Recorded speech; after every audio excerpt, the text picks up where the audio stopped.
Eh bien bonjour à tous et à toutes sur la chaîne du Yoda-san, revenu il y a quelques temps.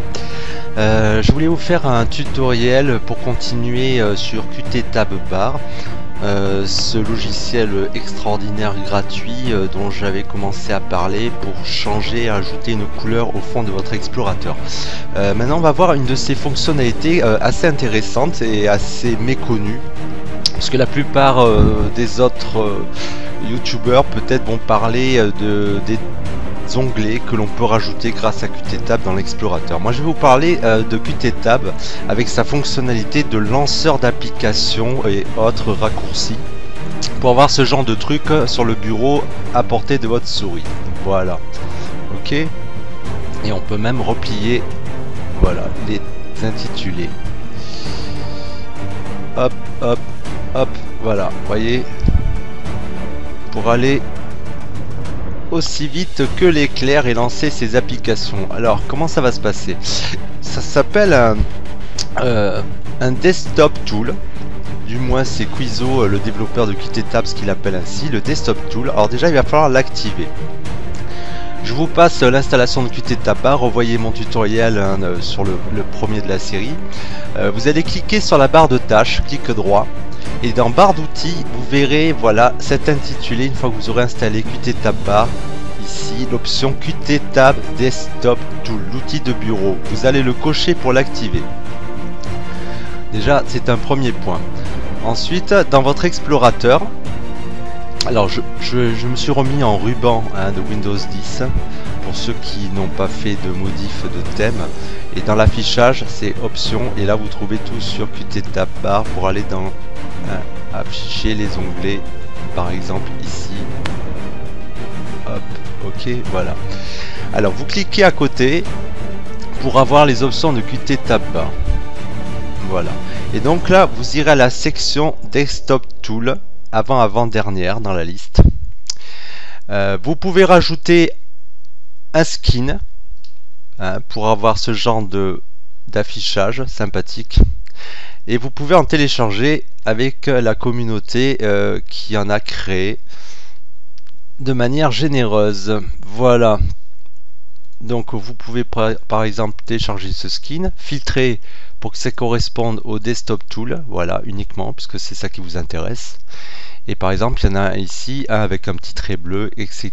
Allez, on va prendre le orange par exemple pour vous montrer. Vous double-cliquez dessus, ça va le télécharger, vous allez le sauvegarder sur le bureau ou à l'endroit que vous souhaitez pour plus de facilité d'accès. Ok, voilà, il est ici. Bon, ensuite pour le skinner, vous restez toujours sur cette page d'options et vous allez chercher, voilà, le skin pour l'appliquer. Il est appliqué et maintenant vous voyez, voilà, donc c'est un skin orange avec les boutons plus et moins de repli pour afficher le contenu. Voilà, alors après il y en a pour tous les goûts. Ok, on va rester comme ça. Alors comment ça marche? Il faut aller à la section application, lanceur d'application, et c'est ici que vous pourrez rajouter, pour personnaliser les applications que vous souhaiterez avoir en raccourci dans ce panneau. Et bien vous les retrouvez ici dans cette liste. Alors c'est très simple, hein. Il s'agit de rajouter un nouvel item. Alors là j'ai le menu en anglais, désolé, hein.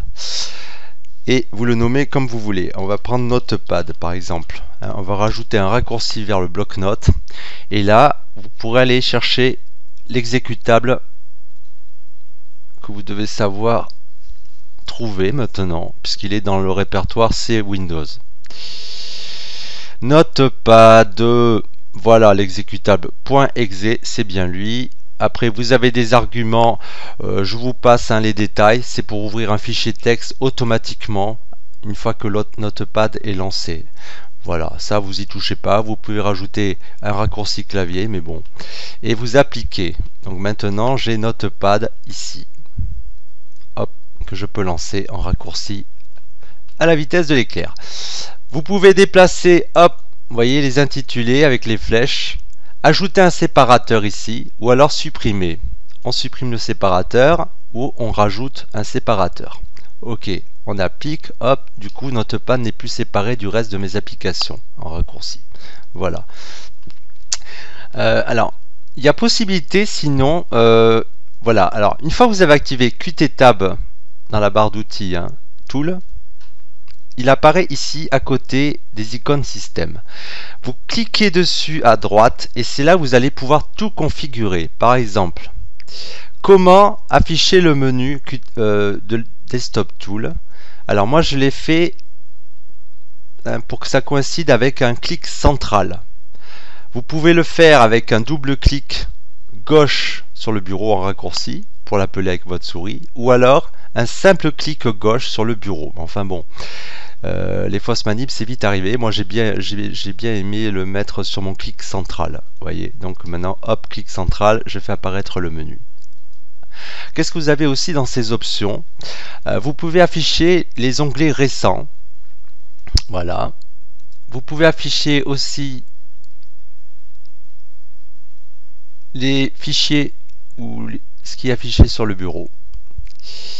Et aussi afficher les fichiers récents. Voilà, onglet récent, fichier récent, pardon. Voilà.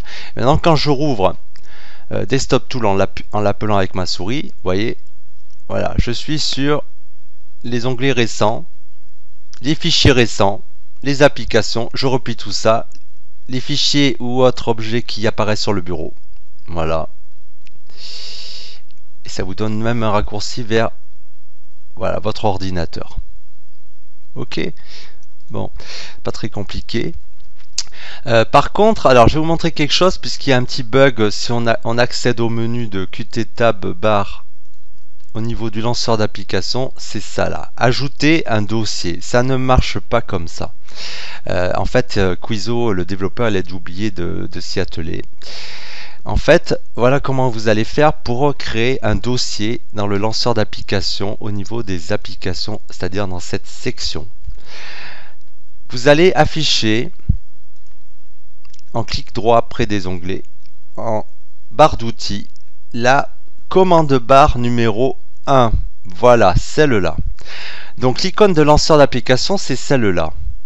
Vous le voyez, quand on réouvre les options de Qt Tab bar, voilà, c'est la même icône ici que ici quand vous la dépliez. Voilà, vous voyez, on retrouve mes applications que j'ai ajoutées pour les avoir sur le Desktop Tool ici, et elles sont aussi ici. Alors voilà comment on va s'y prendre.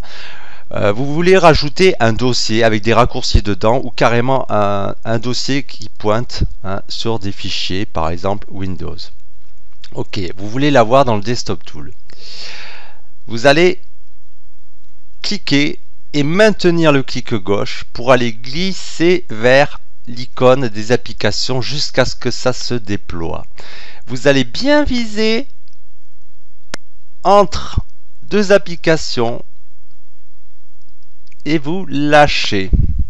Alors maintenant, quand j'appelle le Desktop Tool, vous voyez, j'ai bien Windows, voilà, en répertoire qui s'est rajouté ici avec tout le contenu dedans. Ok, voilà. Voilà comment on fait.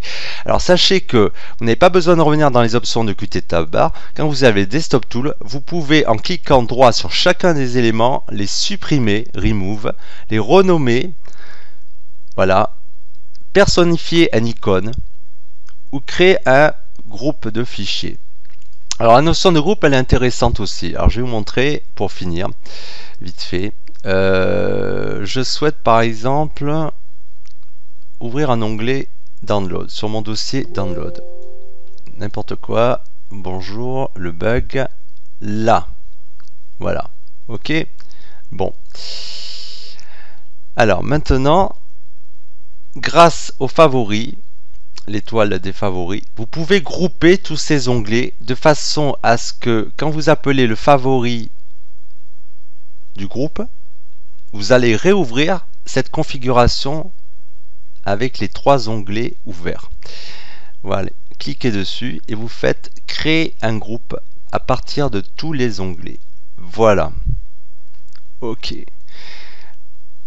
Et maintenant, quand je l'ai dans groupe, j'ai nouveau groupe avec les trois onglets qui étaient ouverts. Voilà. Le C, ma partition jeu et ma partition download. Vous voyez un peu? Regardez. Et il est aussi ici, nouveau groupe. Je clique droit et je peux le renommer. Voilà. Allez, on va l'appeler 3 onglets. Comme ça, pour rire. Voilà, et je le retrouve ici, 3 onglets. Vous voyez un petit peu? Ok. Bon, vous voyez, c'est pas très compliqué, le desktop tool. Après, on peut virer ça, moi j'aime pas du tout. Donc je revire la commande barre, comme ça, j'ai un affichage plus sobre. Voilà, alors mon thème, il est pourri en ce moment, effectivement, parce que je me suis amusé à remettre le ruban pour montrer à ceux qui n'ont pas aimé leur Windows Explorateur, pour que ce soit plus simple à visualiser. On accède par affichage, options, aux options de Qt Tab Bar pour ceux qui n'ont pas modé le ruban. Voilà. Donc ça, c'est une fonctionnalité très intéressante de Qt Tab Bar et à laquelle peu ne pensent pas. Hein, mais par contre, qui va vous simplifier la vie pour lancer des applications ou des dossiers ou des raccourcis de toutes sortes. Voilà, sur ce, je vous dis bonne journée, bonne soirée, où que vous soyez, et faites-vous pas chier. Ciao, ciao.